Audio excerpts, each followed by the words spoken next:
kids, Jilliana Colina here, and from iconic trailers to perfect collabs and so much more, we've got the scoop for you here on @UH Entertainment.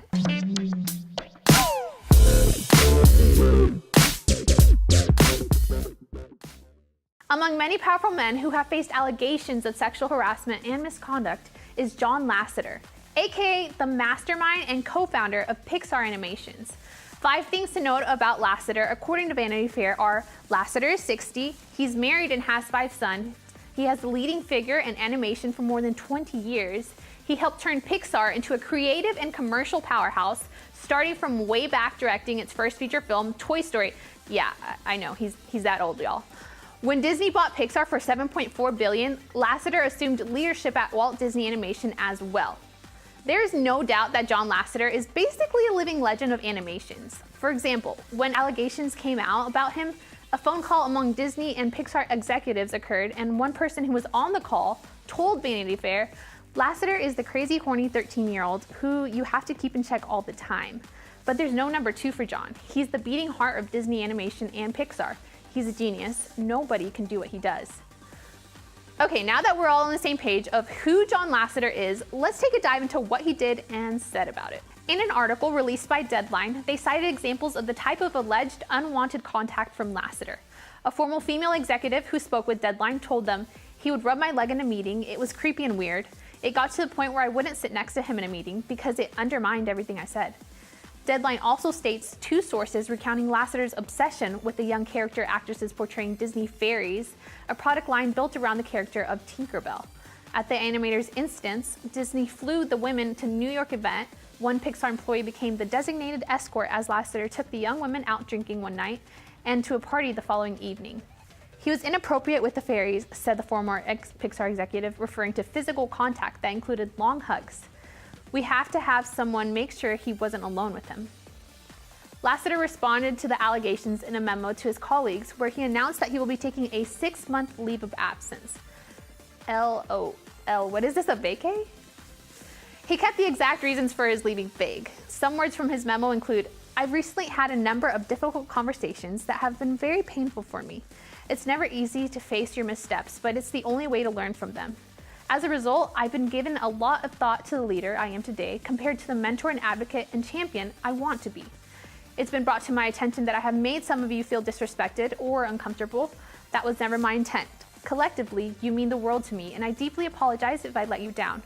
My hope is that this 6-month sabbatical will give me the opportunity to start taking better care of myself, to recharge and be inspired, and ultimately return with the insight and perspective I need to be the leader you deserve."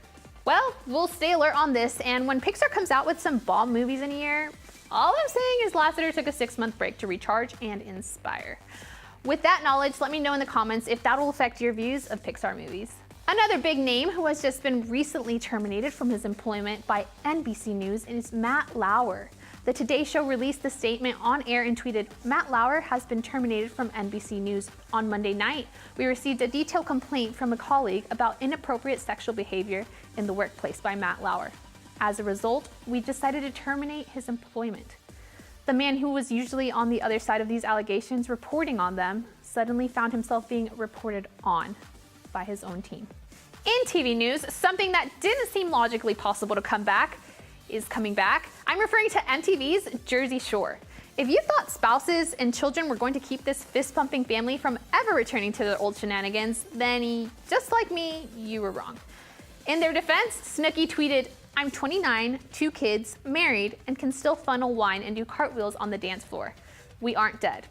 In a reply to a Twitter user who tweeted, "You guys are a bit too old for the Jersey Shore."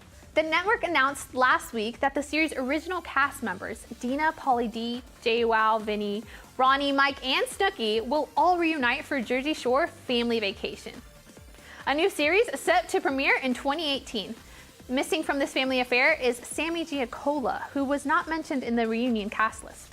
Also in TV news, last Tuesday, millions of viewers tuned in for the Victoria's Secret fashion show.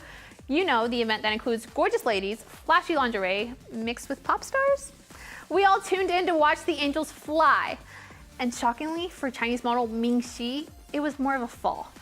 The Shanghai native slipped on her outfit and fell. However, quickly got back up thanks to the uplifting cheers from the crowd. The model said on Instagram, As many of you already know, I fell during my 5th year walking at the Victoria's Secret fashion show yesterday. It was no doubt one of the hardest moments I have ever gone through in my career, especially since the show was taking place in my hometown, in front of my mother's and people's eyes. However, the support I received from everyone yesterday was incredible, and I am truly grateful to everyone who was there for me. Victoria's Secret took to Twitter saying, "Angels always get back up. Cheers to @MingYaoXi for her grace and determination." What a great lesson learned for everyone, especially those of us who think Victoria's Secret models are perfect.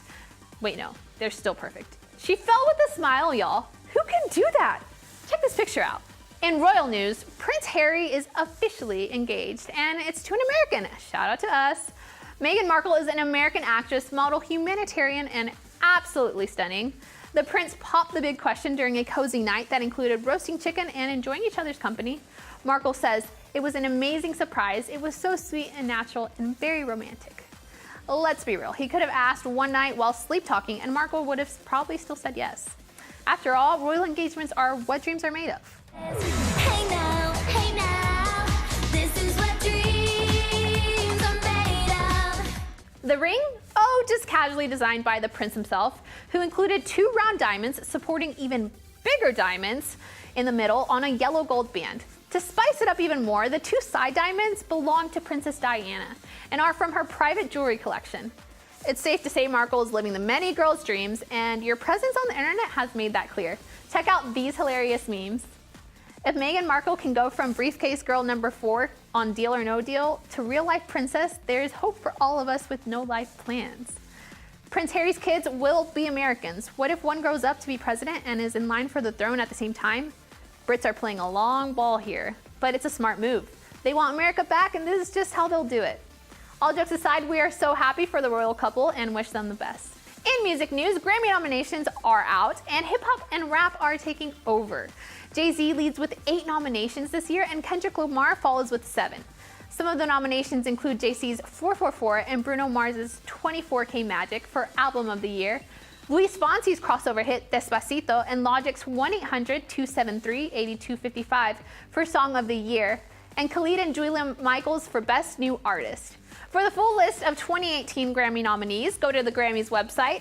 Let me know in the comments what you think about the nominations were. Were you surprised, or could you already see it coming? The Grammys will air live on CBS from Madison Square Garden in New York City on Sunday, January 28th. The final round of the Grammy voting runs from December 7th to the 21st. As Houston fanatics, we know Beyonce is queen and perfect. And the singer reminded us of that again, collabing with Ed Sheeran on a remix for his song Perfect. The duo took the already popular hit and combined forces to make it even better. It's like getting an early Christmas present. Take a listen.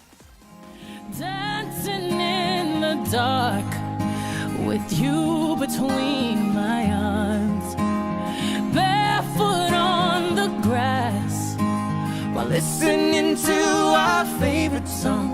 When I saw you in that dress, looking so beautiful, I don't deserve this. Darling, you look perfect tonight. In movie news, Disney found the girl who's worth fighting for. Huh? That's what I said, a girl worth fighting for! And casted Liu Yufei to take lead role as Mulan in their upcoming real adaptation of the 1998 animated film Mulan, which Disney is aiming to release in 2019. I don't know about y'all, but I am stoked to see the actress step into the role of tomboy who leaves her domestic life to become a legendary warrior and meets a cute Chinese army captain. Okay, really? I'm just stoked to see who they cast as Shang. And I can't be the only one. Also in movie news, Marvel released the trailer for Avengers Infinity War, which is set to release in May 2018. Dramatic scenes, dramatic words, dramatic music. Can we just watch it now? The trailer brought nearly every major superhero in Marvel history all together for 2 minutes. The teaser showed exciting scenes of the Avengers coming together to take down Thanos. To end things off, the trailer ends with Thor meeting another one of Marvel's teams, the Guardians of the Galaxy. There's no doubt that this movie is set to be unlike anything Marvel audiences have seen before. Check out our video where Cougs react to the trailer. The link will be in the description. In food news, my favorite news, Arby's is buying Buffalo Wild Wings for $2.4 billion. Since when does Arby's have money? Who goes to Arby's? Realistically, who includes Arby's as a fast food option when deciding what to eat? Nobody. I personally don't understand, but apparently the fast food chain not only has the meats, but they also have the money. Arby's owner Rourke Capital says Buffalo Wild Wings will become a unit of Rourke's Arby's and operate as an independent brand. Thank goodness. Let me know in the comments what you think about the deal, or just hate on me for hating on Arby's. That's cool too. That's all we have for this episode of At UH Entertainment. As always, thank you so much for watching. We hope your semester is ending well and that the professors are curving those finals. Be sure to follow us on Twitter, Facebook, and YouTube for more entertainment news. In studio, I'm Jilliana Colina for Kook TV. Remember to stay happy, be kind, and forever go Cougs.